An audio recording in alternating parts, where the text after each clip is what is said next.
Good morning, West Ham fans, and West Ham are in trouble, deep, deep trouble. And what does David Sullivan do when West Ham are in deep, deep trouble? He does nothing more but reach out to his mate, Will Salthouse, to sort it all out for him. And that's exactly what he's done, what he's doing again for the umpteenth time. Will Salthouse, who was also involved in bringing Julian Lopetegui to the club, he's obviously got a vested interest in making sure he's successful, probably explains why he's still at the club. But it also means that you've got two people who are in charge of transfers who are doubly determined to make sure that Lopetegui is a success. Now, I've got no problem with Lopetegui being successful. I just don't think he can be. I don't think he's up to it. But anyway, it's these sort of delusions that got us relegated with Avram Grant all those years ago, as he sat on his hands with David Gold. They sat on their hands and watched us get relegated. And now we're seeing a manager who's delivering statistically across all of the games that he's played in, including the cup games, a slightly worse win rate than Avram Grant. The Avram Grant. I know that's hard to believe, and I'm going to go into some of the transfer goings on because it's a little bit chaotic at the moment, and I'm going to draw a picture for you how I think they are still backing Lopetegui and hoping for the best. But welcome to the Bobby Moore Stand. If you watch our content regularly, please could you subscribe to the channel on YouTube or wherever you're watching this stream. Could you also give the video a like and hit the bell notification icon as well. So moving on, we've got a challenge on several fronts, and this is a really urgent challenge. We've got a developing injury crisis. Started with Antonio, then Bowen, then Emerson before the last game, and then Todibo, even though there might be more than meets the eye when you're talking about Emerson. So we just don't have enough committed players who put in regular, consistent performances to put out a competitive team, unless we happen to be playing a team who are not up to much. And even those who were not up to much, like Ipswich, appear to be improving now. So it's all going to become a little bit more competitive in the second half of the season, as it always does, and you get some really surprise results. We can't risk this. Now, if you look at the sort of players, our defence is awful at the moment. It's awful. It's shot to pieces. The pick of the bunch, well, it's two really. Aaron Wan-Bissaka has been quite consistent no matter where you've put him. He's a good player. Kilman has been largely good, apart from when he has a mare. My God, he has a mare. Soufal, he came in and he does what Soufal we always knew he would do. You know, the defence is not good. He's not good. It needs sorting out. And so, again, when we get to the transfer section, I'll kind of show you how I think we're going to sort that out. But the problem is not even the poor quality of the players. It's a lack of commitment from especially the guys in midfield. We look at Kudus the other day, he seemed to be playing for himself. Look at Paqueta, who turns up when he wants. You look at Alvarez, he was diabolical the other day. That guy just goes from bad to worse.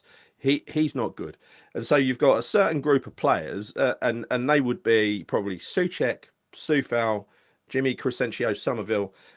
You've got who else? Who else have I got? No, it's basically just a handful, right? You got Wan-Bissaka. I think Kilman tries. I think Mavropanos tries, but Mavropanos is not really up to much. That's the problem. But then, and that can be reflected, funny enough, if you look at the players who came across to clap the away fans after the game the other day. 4 players, a total of 4 players. Soufal, Souček, Jimmy Somerville, and Fulkrug. That was it. That was it. The rest of them disappeared down the tunnel with their manager. All those players, they were talking about having that game called off because the weather was so bad. I got some video from Dodsey when he travelled back, like he always does, to the southwest. Massive accident on the way home. Not his accident, but they got caught up in loads of traffic. But it was snow everywhere, ice everywhere, and these players, these mollycoddled players, couldn't even be bothered coming and saying thanks to the fans who had not only made that journey but had to sit through that crap. So we need to get this right in the transfer window. We really do. We can't make more mistakes. We can't afford more mistakes like Guido Rodriguez and potentially Carlos Soler, neither of whom have put in a consistent performance, a string of consistent performances between them. Guido's too slow for the Premier League. Soler, I think, had us fooled a couple of times. Maybe it was the way we played him, the way we deployed him, that he was suddenly effective. But you move him around again, and suddenly he decides to go missing. Gets reckless fouls, reckless yellow cards, just like Alvarez, really. Having said that, who gets more yellow cards than Lopetegui? He's not exactly setting a good example. He's going to serve another touchline ban for 5 yellow cards. Now, if you look at Will Salthouse, and he represents the unique sports group, and they had a hand in bringing Lopetegui in. They've also got lots of partnerships. They've also got a German parent company as well. Now, he brought in, Aaron Wan-Bissaka is one that come from them. So did Cresswell, so did Antonio. They're all under, I think some of them might have ended up moving into that camp. I don't know if they brought in under them in the first place. It might have been. But there seems to be a lot of preference to do either to try and sign players who are either represented by that company or represented by close allies of that company. For instance, CAA in its various different guises, who seem to be representing a couple of the players that we're interested in. But let's just talk about this for a start. I mean, let's be pragmatic. We've seen this before. Only last January, David Sullivan used his puppets in the press to cast doubt over Tim Steidten's abilities after the Ibrahim Osman debacle, where we tried to sign someone and he was using the wrong agent, and they said it damaged his credibility at the time, and basically said, don't want anything to do with you. So they put him aside, they cast him aside, and him and David Moyes went and got on with selling Pablo Fornals, yes, and bringing in Calvin Phillips to replace him for the same amount of money. A diabolical piece of business, I'm sure you'd agree. But that's what happened the last time Tim was sidelined. It was a disaster. So Tim has been quite successful. Now, whether you credit him with finding these players or getting the deals done, I think it's the getting the deals done thing that he's particularly good at. We were not favourites to get Kudus or even Alvarez, or definitely not Todibo. He's gone out and got those deals done for those big names. He has. You've got to give him credit for that. And when Todibo came in the first place, I didn't hear anyone complaining. He's a top player who was wanted by Man United and Juventus, and now suddenly they're using Todibo. They're putting him into the charge sheet against Steidten, saying not only they're bringing it up again, Osman from last year, saying look at what he done with Osman, and now they're saying Todibo, what a mess that is. Fulkrug, he started scoring 2 in 4. They're not actually mentioning him so much now. Funny that. Guilherme is the one. Now, Guilherme is getting like a couple of minutes here and there. That was a big balls up by Steidten. We were in a position where we had to build a team for now, not for the future. So you don't go and spend 20 million. It wasn't 20 million. We didn't pay up front 20 million for that player. Probably paid under 10. We probably paid 10 million too much for Fulkrug, because no one would have complained if we got a German international for 17 million, right? We wouldn't have. It's probably all we paid up front anyway. It's probably the full value of the deal is about 27 million. But anyway, he wasn't the striker we wanted. He's not the striker that excites people, but he will get goals. And that's really, he's a functional player. That's what he is, a functional striker who will do a job as long as he stays uninjured. And staying uninjured is something I'm going to talk about quite a lot in the transfer section, because a number of people we're linked with don't have a habit of staying uninjured. So, but I'm pragmatic. I care about West Ham. I care about West Ham only. And I don't mean the company, I mean the club. And I know, we all know, that David Sullivan is calling the shots at West Ham. He always has done. No matter what's been painted, that Tim's getting this job, Tim's getting that job, he's always been kind of cuckolded. He's always had to stand by while Sullivan changes the rule books or introduces a 3-person panel, him, Tim, Sullivan and Moyes, and a majority vote wins so they can sign who they like. So that kept that little Moyes and Sullivan club going. Ensured that Moyes basically got the players he wanted. Well, it's a similar thing that's happened now, only without Tim. They've basically said that it's Sullivan calling all the shots, but Salthouse is the one out there doing all the legwork, meeting all the, apparently a few meetings have been had already. Interestingly, some of them are some of these candidates are represented by CAA, and many of them have got questionable injury records. So let's go through them. Let's go through them. So 1 second. There we go. So let's start off with. In fact, we won't start off with him. We'll start off at the other end. We'll go with He Chan Huang, because this is a new link. And this is a player, a striker, centre forward that used to play for Julian Lopetegui at Wolves. So this shows you that Julian Lopetegui is still very much involved, actively involved in picking the players that we need. He thinks that he's owed a striker. He's probably told Will Salthouse that, and Will Salthouse agrees with him, so he's gone to get a striker that he's got faith in. Sadly, though, this guy's got a terrible injury record. Last couple of seasons he's been out. Well, for his whole career, he's missed long periods. Ankle injuries, hamstring injuries, you name it, he's had it.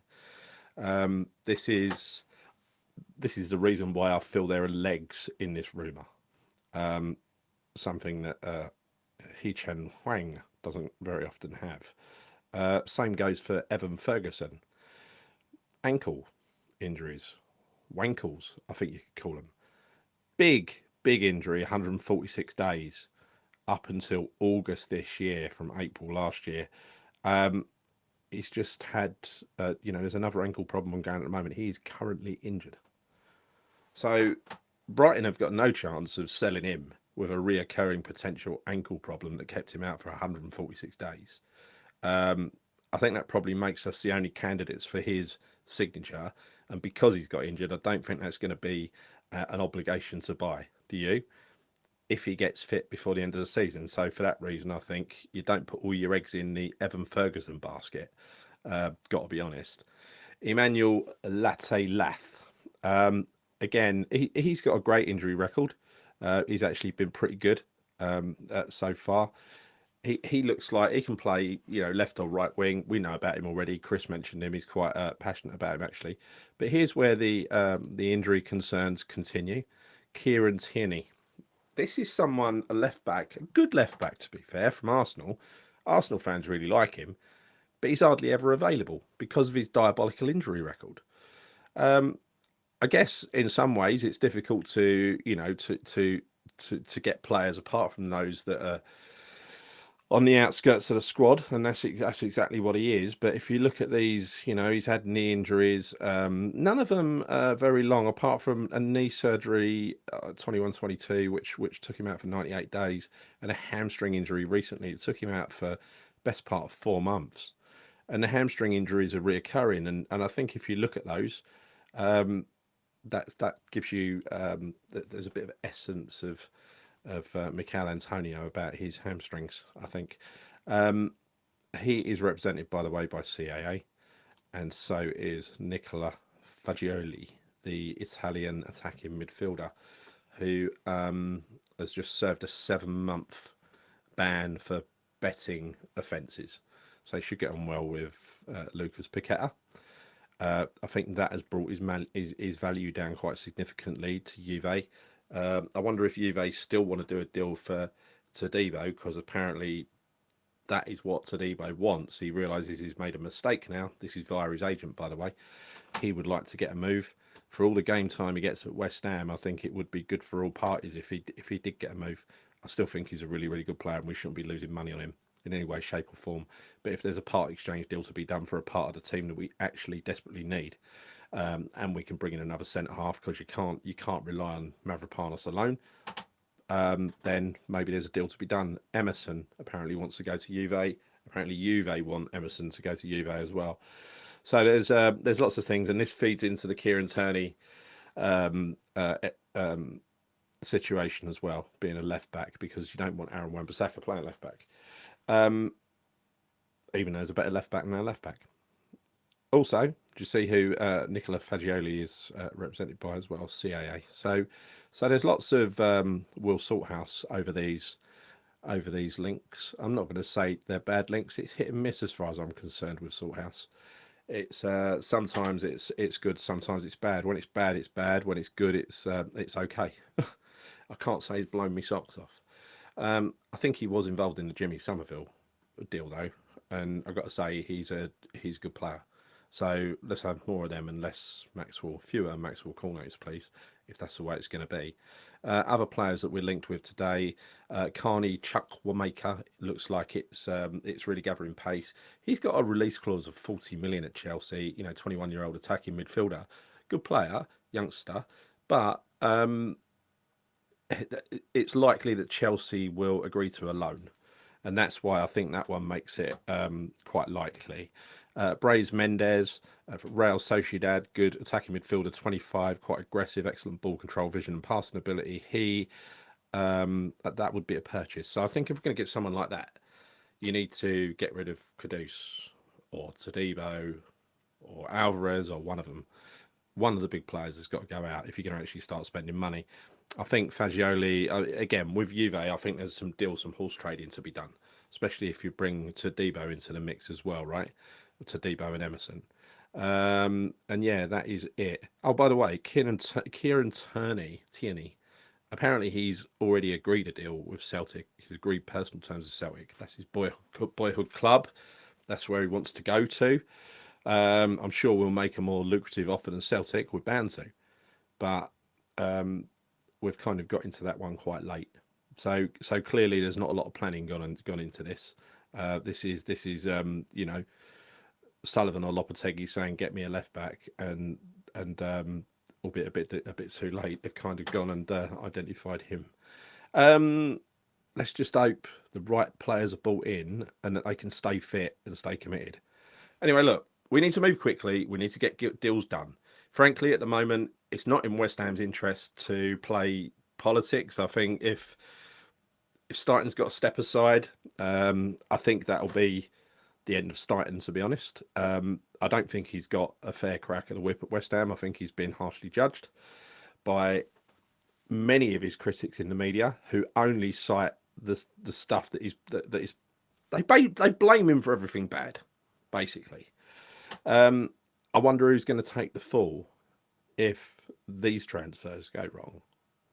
Well, it's going to be none other than Julian Lopetegui. There is one explanation for this, by the way, another explanation for this, that they're not doing it to save Lopetegui at all. Like me, they think Lopetegui's a busted flush, and like you. They're probably using Lopetegui as a shield to enable Sullivan to go and buy who the hell he likes with Salthouse.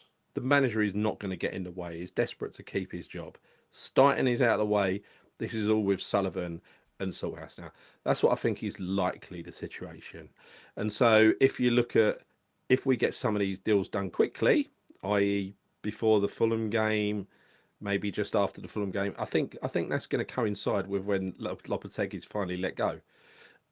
If the results continue the way they are, because obviously if they improve, he gets to try out for a little while longer with the new signings.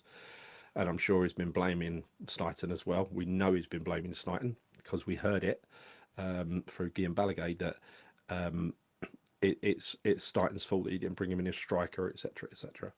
So yeah, anyway, look, that's it. That's the transfer update for today, for Monday. If you watch our shows, please could you subscribe to the channel, The Bobby Moore Stand on YouTube. Give the video a like, please. It really helps. And hit the bell notification icon as well. Until next time. Oh, by the way, leave me comments. Let me know if you've heard any rumours. Let me know what you think of these ones and Salthouse's involvement and the way Sullivan is playing this. I've got to say, I'm altogether not that happy with it. But I'm trying to be upbeat because you got to, haven't you? What choice do we have? But anyway, that's me done. Until next time.